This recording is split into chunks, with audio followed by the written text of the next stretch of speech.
Tom, if I could ask you first, eight movies over 10 years. But of all the characters and of all the actors I've spoken to, the character of Draco. There's a wonderful narrative arc throughout, and particularly in Yeah, this one. So is it very gratifying as an actor to have a character like that to play? it is. I mean, it's great fun playing a character who's just an evil so and so. Really, it's great to play someone who's very different from who you are in real life.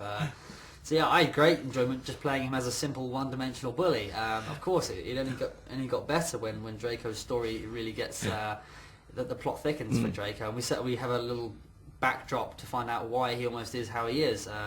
And it's usually the case with most bullies or that sort of people, is that they usually have a troubled childhood of some sort, and Draco certainly has with his parental influences.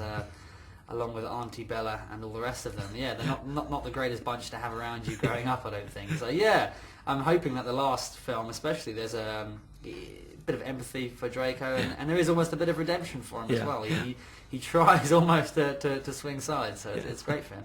Will there be a certain sadness in like leaving the character behind because you've worn the cloak of Draco for so long now? Yeah, definitely. I still look at him as a sort of third party that sort of thing I can step into. But yeah, it would be very sad to say goodbye to him. Equally, I hope to take elements of him with me wherever I go, or whether it's on future acting roles or just in life itself. He's been a joy to work with. Has it been surreal seeing yourself grow up on screen? Because not many people get to see themselves on sides of buses and on everywhere you look on DVD. There's you at a different stage in your life. Yeah, it's quite a bizarre part of the franchise, really. The fact that we've been doing it since we were sort of pre-teen, and it's very weird to have actually every single one of your teenage years documented. I got a foot higher every film, and the voice dropped half an octave, I think. So yeah, it was. It's great to have that. Equally, my friends do take the pull my leg quite a bit about the early ones when they come on TV at Christmas and stuff. So I do suffer a fair bit of ridiculing from that, but.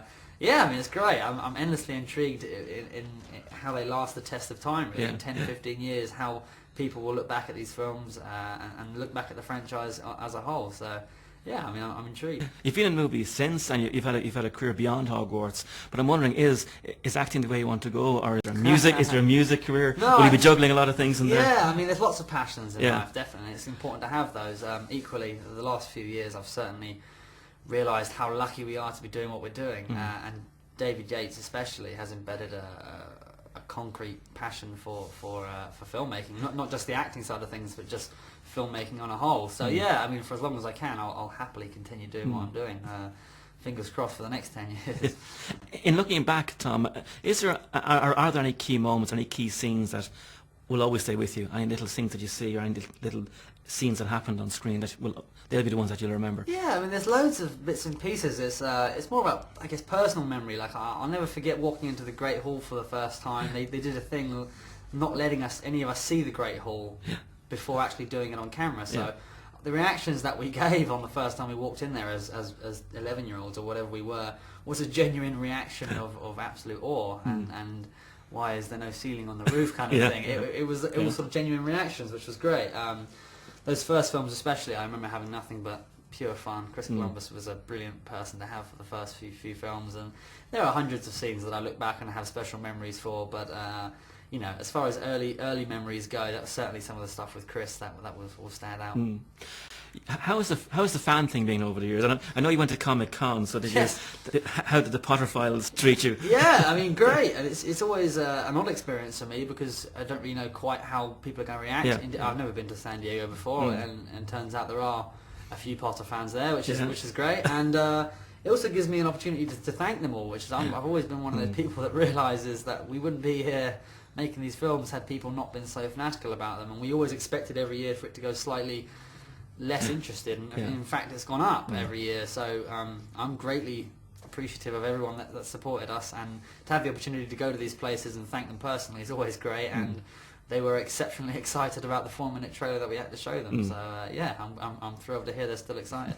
And just as a final question, Tom, I've been talking, most of the actors haven't been able to take or get a souvenir from the franchise, but have you been able to, or if not, as the bad if one, you could, if you really could get one thing, if you could keep one prop, what would it be? Yeah, unfortunately, I'm going to jump on everyone else's bandwagon and say that we didn't manage to get anything because they were very very precious about their props, and rightly so. To be fair, they are sort of British you know, hopefully they'll go into museums. Iconic one day. at this Yeah, stage, they are yeah. quite iconic, Yeah. definitely.